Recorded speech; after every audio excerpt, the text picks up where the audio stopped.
अगर आप भी पीएचडी करना चाहते हो, आपको नहीं समझ में आ रहा पीएचडी के लिए क्या क्या करना होता है, क्या क्या पढ़ना होता है, तो ये वीडियो आप ही के लिए है। बड़ी शॉर्ट में, बड़े कम समय में आपको पूरा पीएचडी का प्रोसेस मैं आपको बताने वाली हूँ। Hello guys, welcome back to my YouTube channel EN learners. आप सब अच्छे होंगे। तो चलिए गाइज, आज के सेशन को स्टार्ट करेंगे। तो पीएचडी हम कैसे कर सकते हैं अगर आप भी पीएचडी करना चाहते हो। तो अगर हम बात करें आज के टाइम में, अगर आप पीएचडी करना चाहते हो तो बहुत सारे शॉर्टकट तरीके मिल जाएंगे, लेकिन जो आपका सबसे सही, ऑथेंटिक, सटीक आपका प्रोसेस है वो क्या है, चलिए जानते हैं। आप में से कोई नया हो तो इस चैनल को सब्सक्राइब जरूर कर लेना, क्योंकि यहाँ पर मिलते हैं आपको सटीक जानकारी, ऑथेंटिक इन्फॉर्मेशन और हाँ, बेहतरीन क्लासेस, जिसके लिए जो है आपको चैनल को सब्सक्राइब और नोटिफिकेशन को ऑन रखना, ताकि आपको सारी अपडेट समय पर मिल सके। तो अगर हम बात करें पीएचडी, तो पीएचडी के आज के टाइम में 2-3 तरीके हैं जो कि आप फॉलो कर सकते हो। सबसे पहला तरीका है पीएचडी एंट्रेंस टेस्ट क्लियर करो। अब आपको अगर ये कहाँ मिलेगा, तो ये जो है आपका UGC नेट और आपका CSIR नेट, दो तरह की कैटेगरी मिलती है। जो मैथ वाले बच्चे हैं वो CSIR नेट देंगे, या फिजिक्स केमिस्ट्री वाले बच्चे हैं, और जिन बच्चों को हिंदी में करनी है, हिस्ट्री में करनी है, ज्योग्राफी में, मतलब जिन्हें आर्ट साइड से पीएचडी करनी है, तो उन्हें क्या करना पड़ेगा, उन्हें UGC नेट देना पड़ेगा। UGC नेट जो है आपका पीएचडी एंट्रेंस कराता है। आप जब पीएचडी एंट्रेंस क्वालिफाई कर लेते हो तो इंडिया की किसी भी यूनिवर्सिटी में जाकर, अगर आपका सब्जेक्ट है वहाँ पर, तो आप अपना एडमिशन ले सकते हो। अब आपको मैम ये तो आपने बता दिया पीएचडी एंट्रेंस, लेकिन ये आते कब कब है, तो ये साल में आपको 2 बार देखने को मिलता है। एक मिलेगा आपको जून में और एक मिलेगा आपको दिसंबर में। जून वाला पेपर आपका हो ही चुका है, तब आपको दिसंबर में UGC नेट मिलेंगे और CSIR नेट मिलेंगे। इसकी पूरी तैयारी आपको इसी चैनल पर कराई जा रही है, चाहे आपका पीएचडी एंट्रेंस हो, चाहे फिर आपको नेट देना हो या फिर JRF।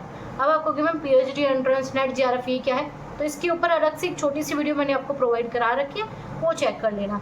तो सबसे पहला तरीका है पीएचडी एंट्रेंस टेस्ट दो, उसके बाद जो है जाओ इंटरव्यू देना होता है। ऐसा नहीं कि पीएचडी एंट्रेंस टेस्ट दिया और आपको कहा कि आके भाई अपनी पीएचडी स्टार्ट कर दो, ऐसा बिल्कुल भी नहीं होता। जब आप एंट्रेंस क्लियर कर लेते हो उसके बाद आपको देखना पड़ेगा किस यूनिवर्सिटी में कहाँ पे जो है आपकी पीएचडी की वैकेंसीज आई है, पीएचडी के फॉर्म आउट हुए हैं, तो वहाँ पर जाना है, अप्लाई करना है। ऑनलाइन ही अप्लाई होते हैं, जाके अप्लाई नहीं होते, ऑनलाइन अप्लाई करते हैं। उसके बाद जो आपके पास अपडेट आएगी कि अब जो है आपकी इंटरव्यू की डेट आ चुकी है, तो जाकर आपको इंटरव्यू देना है। इंटरव्यू दोगे, इंटरव्यू में बैठोगे, उसके बाद क्या होगा, उसके बाद अगर आप सिलेक्ट हो जाते हो, आपका इंटरव्यू अच्छा गया है, तो यूनिवर्सिटी आपको वहाँ पर पीएचडी के लिए रख लेती है, मतलब आप पीएचडी कर सकते हो। ये प्रोसेस यहाँ पर खत्म होता है, पूर्ण विराम लग जाता है। अब पीएचडी के बाद क्या क्या होता है उसके ऊपर अलग हम बात करेंगे, वो बहुत लंबा प्रोसेस है। तो पीएचडी में आपने एनरोल कर लिया, आपका कॉलेज यूनिवर्सिटी में आपने अपना गाइडर के साथ जो अपनी पीएचडी स्टार्ट कर दी, एक पॉइंट खत्म पीएचडी एंट्रेंस के थ्रू। अब आप कहोगे मैम कुछ ऐसी यूनिवर्सिटी है जो बिना पीएचडी एंट्रेंस के पीएचडी कराती है, तो ऐसी कुछ आपको प्राइवेट यूनिवर्सिटीज़ मिल जाएगी, लेकिन थोड़ा सा उसमें आपकी फ़ीस वगैरह बहुत ज़्यादा लग जाएगी, थोड़ा सा कम भी बेनिफिट होता है, वैल्यू थोड़ी सी कम होती है। तो वैसे तो पीएचडी की वैल्यू है, पीएचडी होती है, लेकिन फिर भी एक सही तरीका यही है पीएचडी एंट्रेंस क्लियर करो, उसके बाद ही इनरोल करो। अब आप कहोगे मैम ठीक है, क्या UGC नेट के अलावा कहीं और हम पीएचडी एंट्रेंस निकलते हैं? तो अभी भी कुछ ऐसी यूनिवर्सिटी है जो अपने पीएचडी एंट्रेंस एग्ज़ाम कराती है, क्योंकि भाई UGC नेट का पीएचडी एंट्रेंस टेस्ट भी काफ़ी हाई होता है, उसके लिए पढ़ना ही पड़ेगा, और उसके लिए बैच यहाँ पर है भी, आपका फ्री बैच है। तो अगर हम बात करें कि जो दूसरी यूनिवर्सिटीज़ होती है जो बिना UGC नेट के पीएचडी कराते हैं, क्या उसके माध्यम से हम पीएचडी कर सकते हैं? बिल्कुल कर सकते हैं। वहाँ पर भी क्या करना, पीएचडी एंट्रेंस अपना क्लियर करना, इंटरव्यू देना, फिर आप इनरोल कर पाओगे। 2 तरीके। अब आप कहोगे मैम पीएचडी एंट्रेंस के अलावा क्या पॉइंट है जिससे हम कर सकते हैं? वो है आपका नेट। जब आप नेट क्लियर कर लेते हो तब कहीं भी किसी भी यूनिवर्सिटी में जाकर आप अपने पीएचडी में इनरोलमेंट कर सकते हो। लेकिन उसमें भी क्या करना पड़ेगा, उसमें भी आपको पहले अपना इंटरव्यू देना पड़ेगा। वही फॉर्म आएंगे, फॉर्म फिल करोगे, इंटरव्यू दोगे, फिर अगर आपका इंटरव्यू अच्छा चला जाता है तो आपका पीएचडी हो जाती है। ठीक है। अब आप कहोगे मैम ठीक है, आप कुछ ऐसा बता दो जो पीएचडी करने में भी पैसा मिल जाए। तो उसके लिए आपकी 3rd कैटेगरी होती है UGC नेट की, ऐसी आपका CSIR नेट की भी।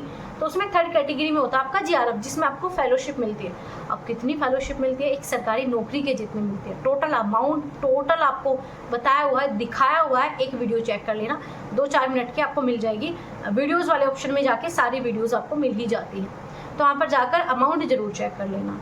तो JRF जब आप क्लियर करते हो तो इसमें भी सेम वही प्रोसेस है, इंटरव्यू दोगे, इंटरव्यू के बाद ही आप PhD में इनरोल कर सकते हो। बिना इंटरव्यू के कहीं भी आपका एडमिशन नहीं होता।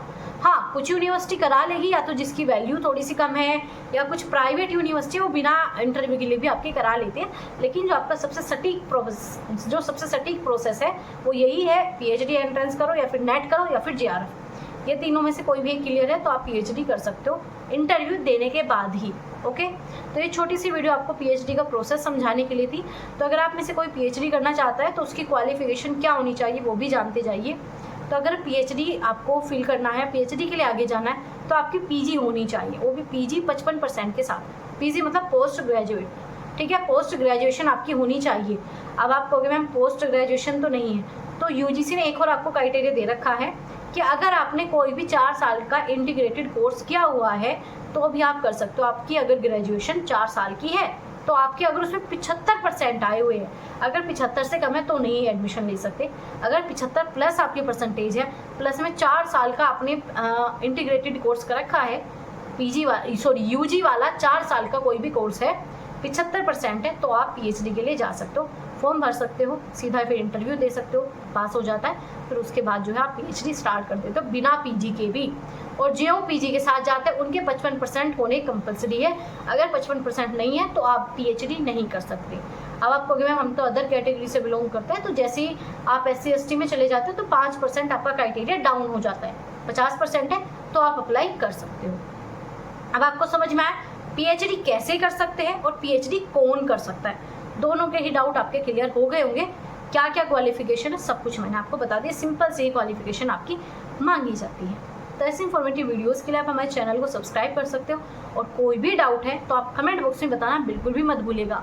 मिलते हैं आपसे जल्दी ऐसे इन्फॉर्मेटिव वीडियोस के साथ। अपने दोस्तों के साथ शेयर कर देना जिन्हें भी PhD करनी